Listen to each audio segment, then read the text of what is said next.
So a great customer of mine purchased 40 little paintings that she wanted to give as gifts. And after I'd done 20 of them, she picked out some and said, "Hey, I love these. Feel free to duplicate these." Well, this was one of the ones that she said I could duplicate. So I thought I would do a video on it.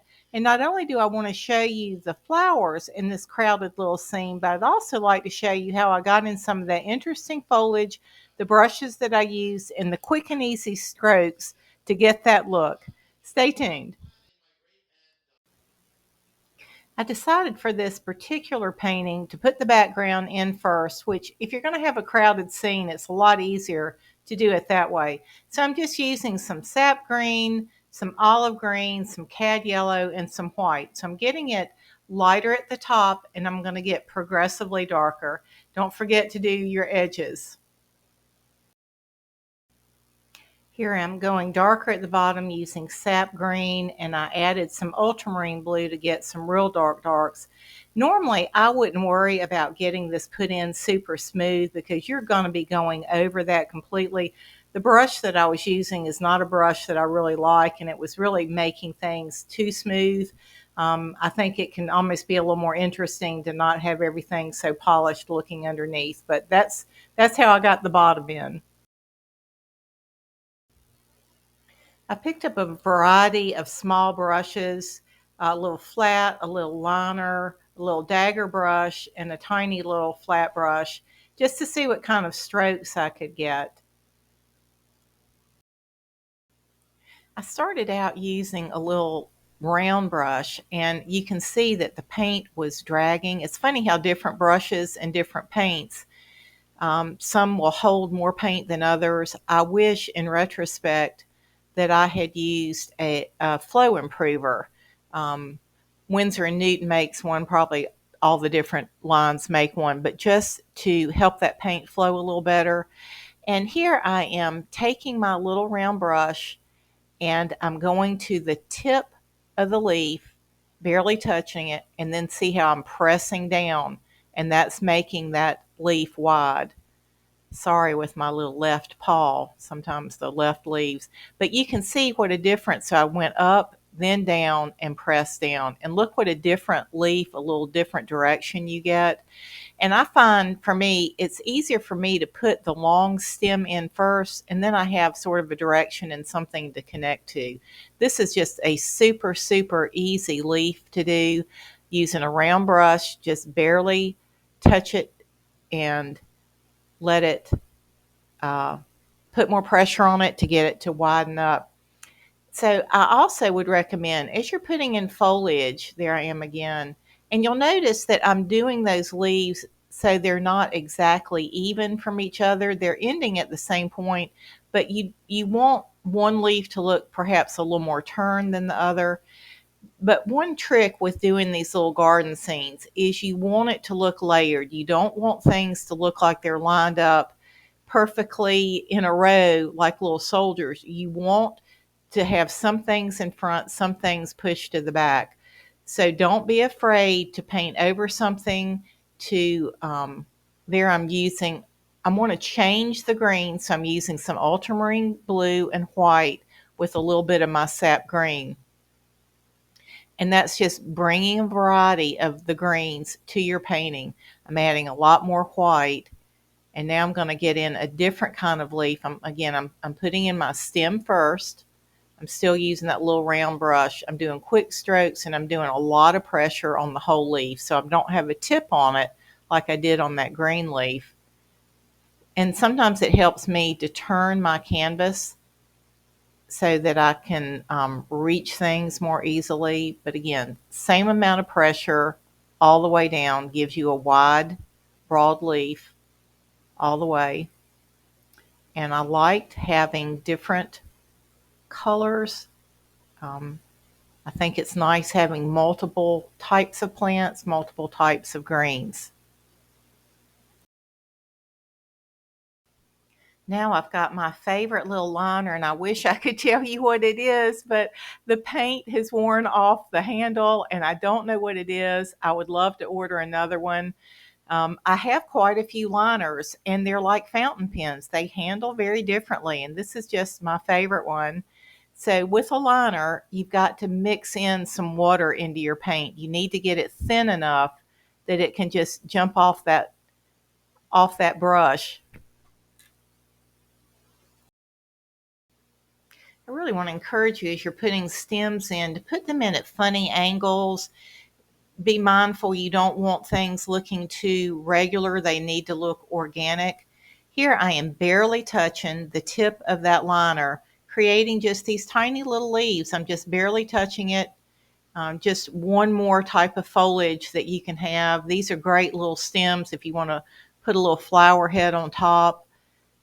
Just super simple, not overthinking it, keeping it really loose.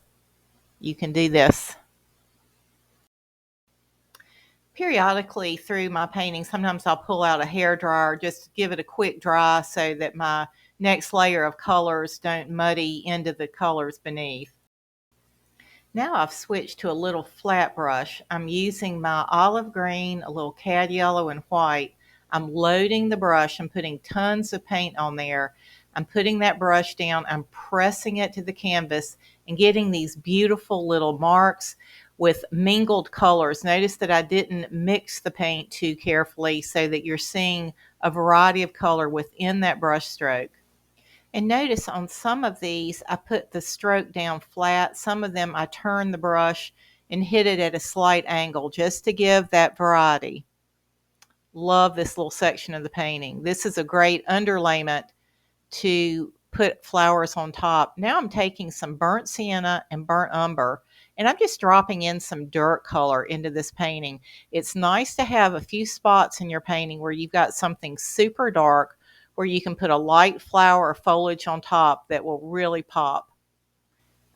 Now I'm getting this favorite little flat brush out again. This is a Princeton Summit Bright brush. It's the 6100 series.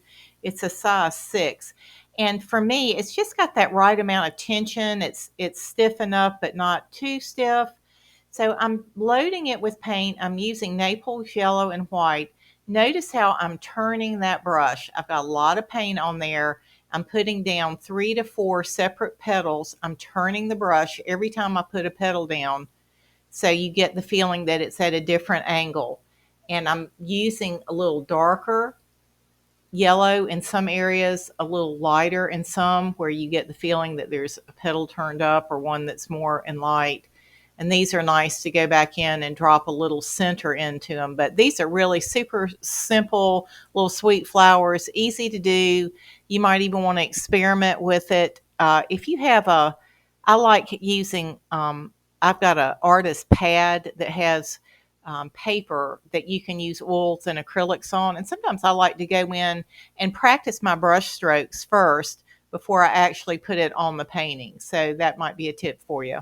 So this flower that I'm making now is similar in that I have a lot of paint on a flat brush and I'm just putting in some broad strokes at the bottom. And then whatever color you use, this is kind of a rose pink, I'm going back in with a lighter color and just putting a little dollop.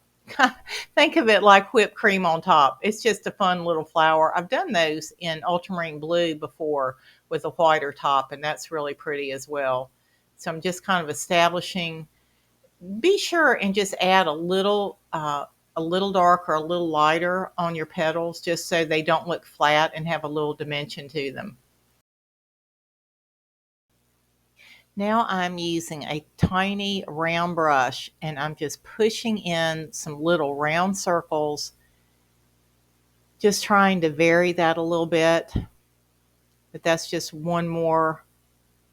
I'm varying the color a little bit. It's just kind of one more little flower that you can get in. I didn't put a stem in on this one first, so I'm sort of making up the direction. This is sort of a loose version of a foxglove, which has sort of a trumpet that comes out from the main stem. And within that trumpet, there'll be a lighter or darker circle. So I use this idea of a foxglove a lot, but of course a foxglove is large. It would be much bigger than these other flowers, but it's just a fun little design and you can use a lot of different color combinations with it. Now I am literally just putting little marks, little polka dots, if you will. I'm dropping in, I'm using a red, but I'm using some lighter, some darker, and some bigger, some smaller. And I'm just putting in little dots here and there. And it's amazing how fun and effective this can be in a painting. And I'll do it all the way up near the top of the painting, but it just adds some whimsy and variety. It's a great way to get some other color in there. This is a technique I use a lot. Here I'm doing another little foxglove kind of painting using ultramarine blue and white, and just varying the size of those circles, making them a little larger as they go down. And as you put in the throat, keep in mind that some of those trumpets are going to be facing you full on, so you'll see a full circle, but others are going to be to the side and you'll see less of a circle. So just try to keep it organic and vary it a little bit, but at the same time, don't overthink it. It is a whimsical little painting, and when they're off and a little wacky looking, I think that just adds to the charm. Now I'm using the same idea, the little foxglove, but I'm making a tiny version. And I've combined the blue and the red. So I've got a little lavender going here. It's a great way to keep color harmony in your painting. So you get the feeling that your painting is full of colors, but I'm actually just using a few colors over and over again. Here I'm taking a round brush. I've got a lot of paint on it, and I'm putting down 3 definite little strokes that are forming those petals, getting those in at different angles, just trying to vary the lightness and the darkness a little bit. Try to keep these flowers as scattered and organic. Sometimes I like to clump 2 or 3 real close together and then put one with some space out. So you don't want them equally spaced. And anytime you can have something overlap or be in the back or be in the front, put a stem right across the front of another flower. That's really helpful. I'm putting in another one of these little dotty flowers, and you'll notice I'm going right across the lavender one. It's just helps build that sense that there's depth and that it's really full. Here I'm connecting those flowers. Don't forget to connect your flowers to a stem. Sometimes I'll finish a painting and I realize I've got these just heads of flowers floating in air out there. And when you put in those stems, notice that I used a different color. I made it lighter, bluer green than some of the other foliage. And it can depend on if you're going across a dark background or a light background. Here I'm using my liner brush and I'm just flicking it.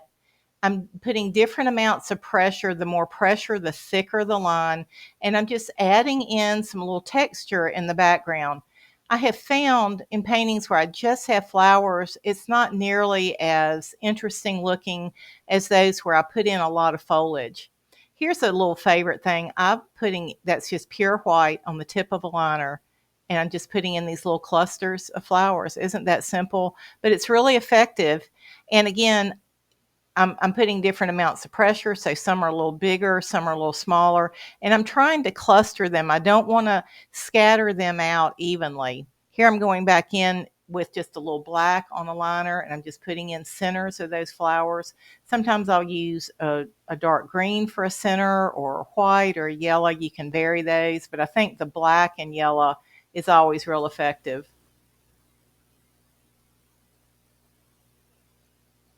Here I'm taking my round brush and I'm using, I can't remember exactly the color, but it was probably yellow ochre. And I'm just putting in big circles. And that's going to be the shadow part of this little ball-like flower. Then I'm going to go through and just make a lighter version of that. I could use Naples yellow or I could add some white to that and just put that on the top. It's just super simple. Of course, you can do this with any color.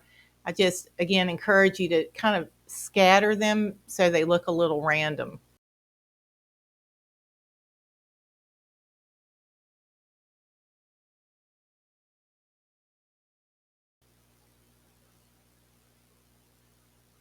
Here I'm going back, I'm adding a few more little round flowers. And on some of these, I had to go back in and put the dark back in because too much of it had gotten covered up with the light. I really encourage you on every flower that you're doing, even something as simple as just a plain ball like that, make sure you have at least two colors, a light and a dark. You could even have a third value. if you only put one color in, it's going to look so flat. It's going to look like a piece of paper that was cut out and glued on. Here I'm putting in stems, and notice that some of those stems go in front of other things. Putting in super simple little leaves, it's just basically a little dot. But again, it's just adding a little feathery texture to your painting. It's filling that space in where when you get finished, you're going to feel like you really have a jam-packed little garden scene. And the truth is a lot of these are just little bitty marks that are super simple. I'm continuing to use that little liner brush, just to put in some little dots that are clustered together that look like a flower head here and there, adding some lighter values to some of the flowers that are already there, just touching things one more time. It's funny, some of those smallest details can really add a lot of interest and variety and whimsy to your painting. I'm just kind of going back over. Since that's one of the main flowers, I'm just adding some more highlights to that, making it look a little more dimensional. Here I'm adding one more of those foxglove kind of flowers in, using that same, just building a circle, stacking them out, getting a little bigger as I go down. And I'm using a cream, so that's a white with the tiniest touch of Naples yellow in it. Then I'm using ultramarine blue to go in the center of that, which can be a nice combination. And again, I'm continuing to use those same colors over and over and over. A few more of those little white dots. I love those. These are a little bigger, a little clumpier looking. See how that dark brown at the bottom of the painting, how that's really, those flowers are popping on top. I love the variety of having the dark at the bottom and the light at the top. It really makes things look different. I'm just going in, I call this my version of Queen Anne's lace, just tiny dots of white flowers that are sort of clustered together into a large head. And I'm just adding those in, going back in with stems. Notice those stems are going right in front of things I've just painted. Just again, getting more and more layers. I want to slow this down a little bit and let you see a little closer. When I'm doing this Queen Anne's lace, I'm using a little round brush, and I'm just putting little clumps. You can use white and then make some off-white using Naples yellow or a tiny bit of ultramarine blue for the shadow. But even within those little dotty flowers, I'll have a couple of different values. Again, just showing that one part's more in sunlight and one part's more in shadow. I think these are just deer, and they're so easy to kind of layer on top of things. Just nice texture. Keeps the painting from looking too dark to have some really lighter spots. Even though that center red largest flower, even though I had reworked that a couple of times, I just didn't like it.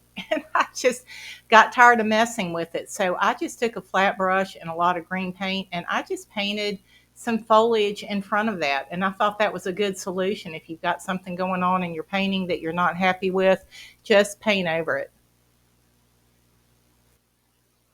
I was also wishing that the bottom of the painting was a little darker and had a little more contrast. So I'm just adding in a little more sap green with ultramarine blue, and just dropping in some dark spots, again, just to give a little more contrast. So now you have two little paintings done very similarly. Hope this gave you some ideas on doing some little scenes yourself. I keep these super simple. I don't overthink it. The flowers are very simple. They're just a few strokes. Same thing with the foliage, but you see how more interesting it is having some foliage in the back. I think it is, rather than just all flowers. So, hey, if this has been helpful, I sure would appreciate a thumbs up. I always appreciate you subscribing and giving some of your precious time to watch these videos. I'd love any suggestions that you have, something that you'd like to see coming up, and maybe I will do a video on it. Thanks so much. God bless.